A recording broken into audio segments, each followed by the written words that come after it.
Sekolah seharusnya menyalakan api berpikir, namun kenyataannya sering berbeda. Ruang kelas berubah menjadi panggung ketaatan, bukan laboratorium pencarian. Kita tumbuh dengan kebiasaan mengulang jawaban yang sudah disiapkan. Lebih pandai meniru daripada menafsirkan.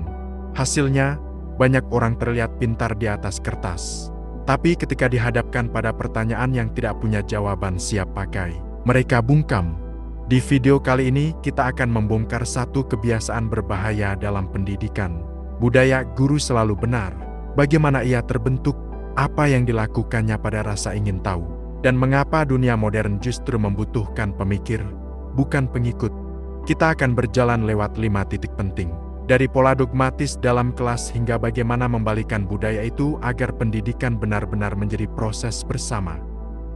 Pola dogmatis dalam sistem belajar. Di banyak ruang kelas, kata guru seringkali lebih dekat dengan simbol kekuasaan daripada pembimbing berpikir.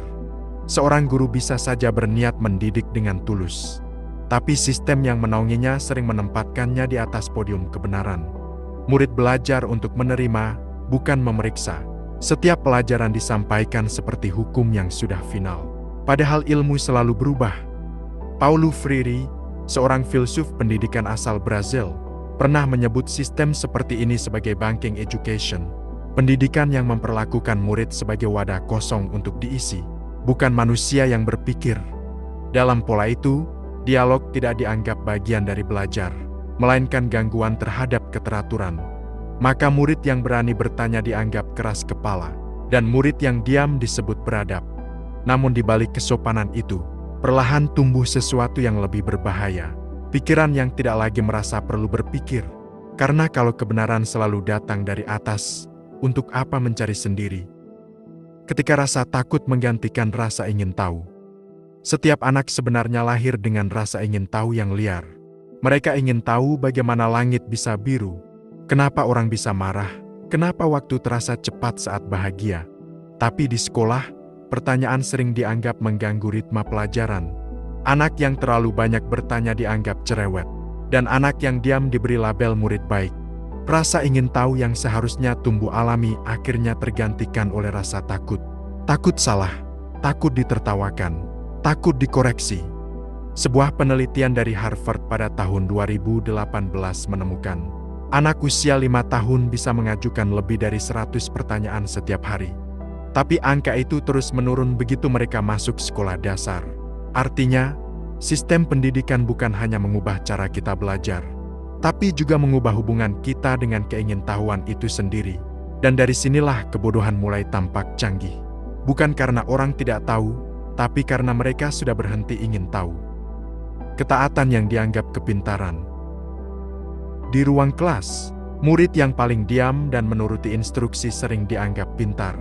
Ia tidak banyak bicara, selalu mencatat, nilai ujiannya tinggi. Tapi apa benar itu tanda kecerdasan? Mungkin bukan. Itu hanya tanda bahwa ia paham cara menyenangkan sistem. Kita tumbuh dengan imajinasi bahwa kepintaran berarti tidak menentang, bahwa nilai sempurna adalah bukti kebenaran, padahal bisa jadi hanya bukti kepatuhan. Banyak orang yang akhirnya pandai berpura-pura mengerti, tapi tidak benar-benar memahami. Mereka belajar menjawab bukan untuk mencari makna, tapi untuk mendapatkan nilai. Ketaatan seperti ini tampak aman, tapi justru berbahaya. Karena begitu seseorang terbiasa tunduk tanpa berpikir, ia akan terus mencari figur yang bisa memberinya jawaban. Dan di luar sekolah, figur itu bisa siapa saja, pemimpin, idola, atau algoritma media sosial. Pada titik itu, pendidikan gagal. Karena tujuan utamanya bukan lagi membentuk manusia berpikir, tapi membentuk manusia patuh. Dunia nyata tidak butuh pengikut, tapi pemikir. Begitu keluar dari sekolah, dunia tidak lagi memberi kita kunci jawaban. Tidak ada nilai ujian untuk dihafal. Tidak ada guru yang memberi tahu langkah benar. Namun anehnya, banyak orang tetap menunggu instruksi. Seolah kehidupan masih berbentuk lembar soal pilihan ganda. Padahal semua kemajuan besar lahir dari mereka yang berani menentang kebenaran lama. Galileo menantang pandangan gereja tentang bumi. Einstein menantang fisika klasik. Bahkan para penemu modern menantang keyakinan zaman mereka sendiri. Tidak ada satupun dari mereka yang mendapat nilai tinggi karena menuruti aturan. Ironisnya, sistem sekolah justru menanamkan hal sebaliknya. Menilai keberanian berpikir sebagai bentuk pembangkangan. Kita diajarkan bahwa ada konsekuensi bagi orang yang terlalu berbeda. Dan dari situlah dunia dipenuhi orang cerdas yang tidak berani mengambil posisi. Karena sejak awal, keberanian berpikir tidak pernah mendapat tempat di kelas. Kebenaran tidak punya hierarki. Di dunia pendidikan yang sehat, guru seharusnya bukan pusat kebenaran, tapi jembatan menuju kebenaran. Ia bukan hakim yang menentukan siapa benar dan salah, melainkan teman seperjalanan yang membuka jalan bagi murid untuk menemukan sendiri jawabannya. Masalahnya, banyak sistem sekolah masih menganggap otoritas sebagai inti dari belajar. Padahal, ketika otoritas menggantikan logika, pengetahuan berhenti tumbuh. Ilmu bukan sesuatu yang diwariskan turun-temurun seperti tradisi. Ia adalah proses dialog tanpa akhir antara rasa ingin tahu dan kenyataan. Kebenaran tidak mengenal jabatan. Ia tidak berpihak pada guru, murid, atau siapapun yang merasa paling tahu. Dan ketika seseorang berani berpikir dengan kepala sendiri, disitulah pendidikan benar-benar hidup. Dengan menyadari hal ini, siswa dan guru sama-sama belajar bahwa pengetahuan sejati lahir dari pertukaran ide dan evaluasi kritis, bukan dari hierarki atau dominasi otoritas. Sekolah mengajarkan kita banyak hal, rumus, sejarah, tata bahasa, dan disiplin, tapi jarang sekali mengajarkan satu hal sederhana. Bagaimana berpikir dengan kepala sendiri. Kita tumbuh dalam sistem yang membuat otoritas lebih penting daripada pemahaman. Akibatnya, banyak orang tahu apa yang harus dikatakan, tapi tidak tahu apa yang benar-benar mereka pikirkan. Kita terbiasa mencari siapa yang benar, bukan apa yang benar. Padahal, di luar ruang kelas, kehidupan tidak menilai dari siapa yang paling patuh, melainkan siapa yang paling sadar. Mungkin inilah saatnya kita meninjau ulang arti pendidikan, bukan sebagai ruang untuk meniru, tapi ruang untuk menyalakan api berpikir yang sempat dipadamkan.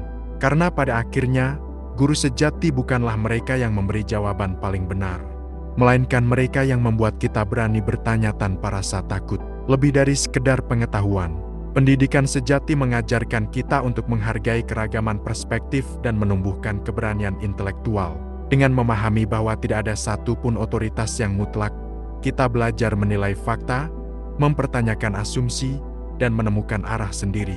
Inilah langkah kecil yang bisa mengubah cara kita memandang dunia dan menjalani kehidupan dengan lebih bijak. Kalau kamu merasa video ini membuka cara pandangmu terhadap pendidikan dan cara berpikir, bantu terus perjalanan channel ini untuk menyalakan lebih banyak kesadaran.